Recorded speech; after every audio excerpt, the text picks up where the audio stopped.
인간관계가 망가지는 가장 빠른 방법이 뭔지 아십니까? 역설적이게도 상대방과 빨리 친해지려고 말을 잘하려고 노력하는 것입니다. 우리는 침묵을 못 견디고 아무 말이나 던지며 분위기를 띄워야 한다는 강박에 시달립니다. 하지만 진짜 사람의 마음을 훔치는 고수들은 절대 먼저 입을 열지 않습니다. 아이고, 오늘 날씨가 참 덥죠?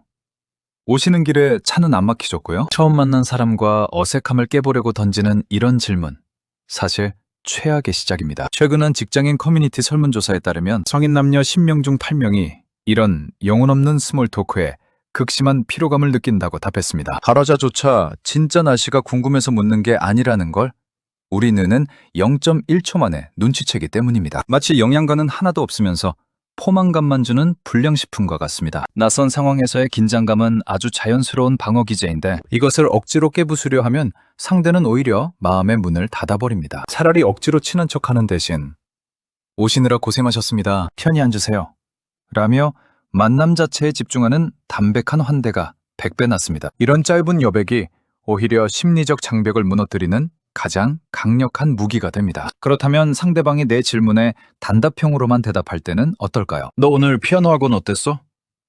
그냥 뭐 괜찮았어. 대답이 짧거나 닫힌 화법을 쓰는 사람을 보면 우리는 흔히 나랑 대화하기 싫은가? 라고 오해합니다. 하지만 심리학적으로 이들은 소통을 거부하는 게 아니라 그저 어떤 말부터 꺼내야 할지 막막한 상태일 확률이 90% 이상입니다. 내 이야기를 누군가 주의 깊게 들어준 경험이 부족하거나 완벽한 대답을 해야 한다는 압박감에 시달리고 있는 겁니다. 아무 밑그림도 없는 백지를 던져주고 명작을 그려내라는 것과 똑같은 풍력입니다. 이럴 때는 질문의 목적을 친절히 설명하고 아주 쉬운 선택지를 주어 뇌의 부담을 확 덜어주어야 합니다. 피아노 칠 때 친구들이랑 떠들면서 노는 게 더 재밌어?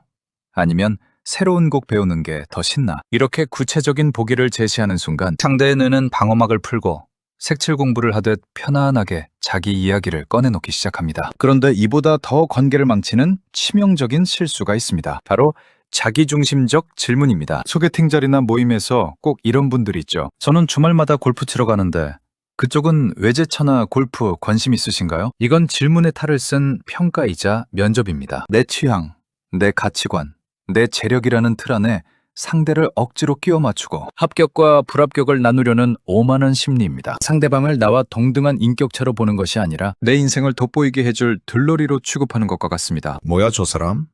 지자라 말이고 나 불렀나? 진짜 밥맛 떨어지네. 속으로 이렇게 생각하지 않겠습니까? 타인의 세계를 여는 진짜 마스터키는 바로 대화에서 나라는 주어를 완벽하게 지워버리는 겁니다. 예를 들어 헬스에 미쳐있는 사람을 만났다고 가정해 봅시다. 하수들은 우와, 저도 살 빼야 하는데 헬스장 어디가 좋아요? PT 얼마예요? 라며 내 이득부터 챙깁니다. 하지만 고수들은 어떤 특별한 계기로 그렇게 운동에 푹 빠지게 되신 거예요? 라고 묻습니다. 나의 이득이나 편견, 알량한 지식은 모두 내려놓으십시오. 오직 상대방의 경험과 생각, 그 사람의 인생 자체에 순수한 호기심의 랜턴을 비춰주는 겁니다. 그러면 상대는 당신을 나를 제대로 알아주는 단 한 사람으로 인식하고 마음의 금고를 활짝 열어젖힙니다. 여기서 우리가 흔히 저지르는 또 다른 실수가 등장합니다. 바로 섣부른 지레짐작입니다. 저 요즘 퇴근하고 프랑스어 학원 다녀요. 이 말을 듣고 속으로 아, 유럽 여행 길게 가고 싶나 보네 라고 단정 짓는 순간 대화는 숨통이 끊어집니다. 우리 뇌는 에너지를 아끼기 위해 기존의 데이터로 타인의 행동을 빠르게 결론 내리는 인지적 구두쇠의 습성을 가지고 있습니다. 이 임의의 결론, 통제 버튼을 누르지 않으면 깊은 대화는 영영 불가능합니다. 지레짐작 대신 이렇게 물어보세요. 와, 세상에 수많은 언어가 있는데 왜 하필 프랑스어에 꽂히셨어요? 아, 사실 제가 나중에 프랑스로 제과제빵 유학을 가는 게 평생의 꿈이거든요. 여행 가고 싶냐고 물었다면 절대 나오지 않았을 상대의 진짜 목표와 가치관, 삶의 철학이 이 질문 하나로 쏟아져 나옵니다. 이렇게 상대방에게 다가가려 노력하는데도 가끔은 뼈아픈 비판을 들을 때가 있습니다. 너랑 대화하다 보면 왠지 모르게 기가 빨리고 피곤해. 이런 말을 들으면 심장이 쿵 내려앉고 내가 그렇게 이기적인가? 내가 최악의 인간인가? 라며 자책의 늪에 빠집니다. 내가 뭘 잘못했는데? 다 고칠게.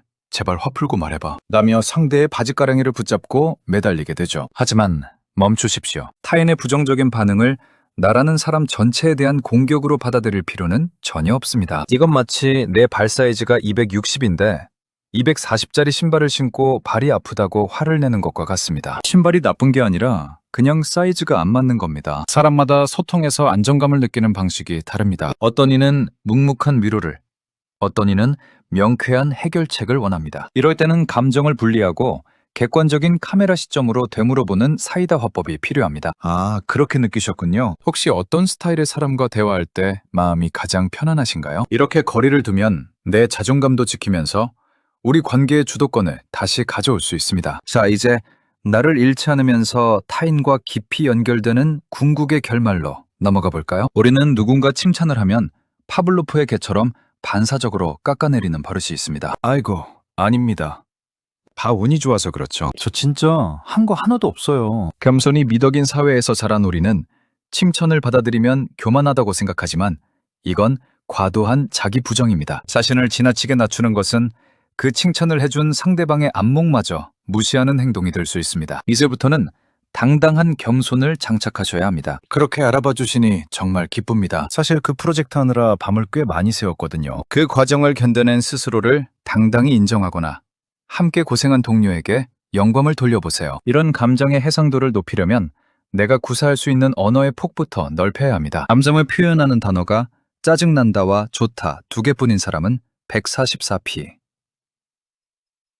퍼즐로 세상을 보는 것과 같습니다. 책이나 영화, 좋은 강연에서 마음을 울리는 어휘를 채집해보세요. 언어의 해상도가 4K로 높아질수록 내면의 복잡한 감정을 다루는 능숙도도 기적처럼 올라갑니다. 결국 우리가 소통의 기술을 배우는 이유는 치열한 경쟁 사회에서 남을 논리로 이겨먹기 위함이 아닙니다. 조금만 시야를 넓혀 우주적 관점에서 보면 우리 모두는 유한한 생명을 받아 찰나의 시간을 살다 가는 존재들입니다. 이 사실을 자각하면 오늘 내 곁을 스쳐 지나가는 까칠한 직장 상사도 퉁명스러운 편의점 알바생도 조금은 다르게 보입니다. 저 사람의 가시돋친 이면에는 대체 어떤 깊은 상처가 골마 있을까? 날선 태도로 일관하는 사람에게조차 이런 연민의 시선을 던질 수 있을 때 우리는 세상의 얄팍한 편견에서 완전히 해방됩니다. 결국 사람의 굳게 닫힌 마음에 자물쇠를 부수고 들어가는 궁극의 열쇠는 화려한 언변이 아니라 인간을 향한 깊고 묵직한 다정함입니다. 상처받지 않으려 잔뜩 움츠린 당신의 마음에, 그리고 누군가의 마음에 가닿기를 바라는